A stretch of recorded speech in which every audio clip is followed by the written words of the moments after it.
Did you know that a dog's tail is a clear indicator of what their state of mind is?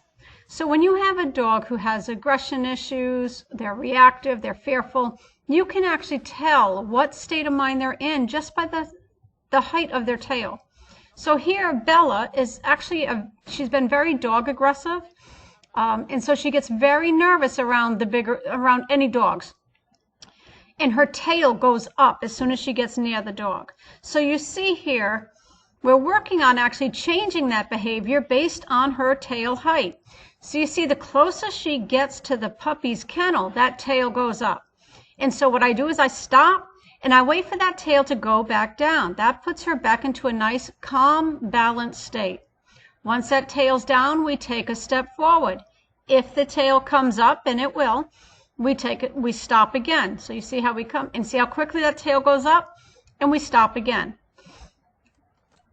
We're waiting for her to be able to walk past the dog with a nice calm tail. So that tells me she's in a calm, balanced state and when she's walking past the dog.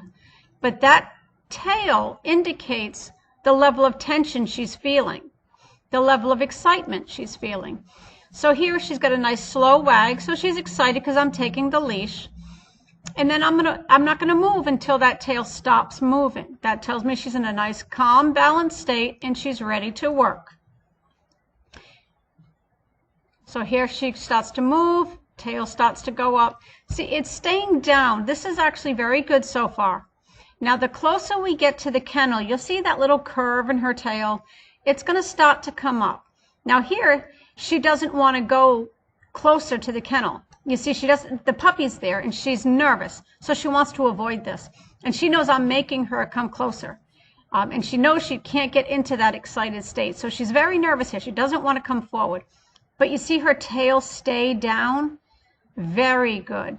She's in a nice, calm state, even though that puppy's right there. You see, she's trying to watch it.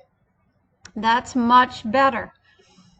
So because I took that leash, she's in a much calmer state versus when someone else had the leash. Now you see how the tail's still down. This is very good. So we're going to come forward again, get a little bit closer, and see how she does. So I have to make her come forward because she's backing out. She doesn't want to come forward.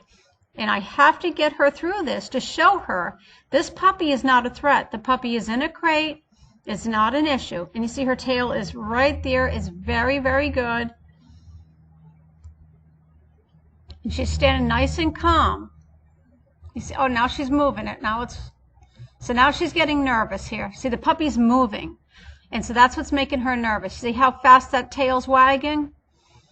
So now I have to stand here with her and wait for that tail to stop moving. This is how we change behavior just by working with the tail. Okay, all I'm focusing on really is the tail. Once that tail stops wagging and it's calm, now here what I'm going to do is try to pet her. And you see how immediately, as soon as I reach for her, she starts wagging again. And I don't want her to get too excited because she could easily turn that excitement to the puppy and lash out at the puppy. I want her to stay calm. You know, me reaching to pet her shouldn't send her into an excited state. So this is just one of those exercises that I like to do when I have a dog that gets too excited too quickly and they make bad decisions. I just sit here and I wait. Once the tail stops, I keep reaching to try to pet her. And eventually, what you'll see is that that tail will stay calm, it won't move, and I will be able to pet her while she's in a calm state. So here she gets excited again. And you see what she's trying to do? She's trying to walk away from the puppy. Okay, she's trying to create distance between herself and the puppy's kennel. That'll help her stay calmer. So her tail didn't move as much that time when I touched her, and that's good. That shows me she's settling down. So we'll try it again. Very nice. So she's still got a little bit excited. So as soon as I touch, as soon as I see that tail moving, I take my attention away. That's what shows her, you know, how to get, she wants you to pet her. So that teaches her that by me taking my attention away, that teaches her, okay, calm back down, and then she'll pet me again. So it just takes a little bit of time. It takes some patience.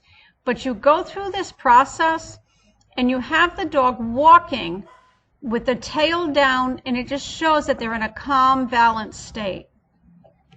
A lot of dogs walk with their tails up, but that shows tension, that shows excitement. And you want them walking with a much calmer state. You want them in a nice, calm, balanced state of mind. You can control them better. They won't be so reactive. So I readjust her here so she's back in front of the puppy's kennel. And then I just keep trying to reach to pet her. You know, she settles down. She's doing much better. There she is. Very good. She gets a little excited. But it's more controlled now, and that's a good thing. You see that little hook at the end of her tail is relaxing. Excellent. Here she is. Nice and calm. That's what I want. You see that tail's not moving, and I'm petting her. That's the perfect calm state of mind we work for. This is a dog who is much less reactive. And this is the state we want them in all the time, or as often as we can get them.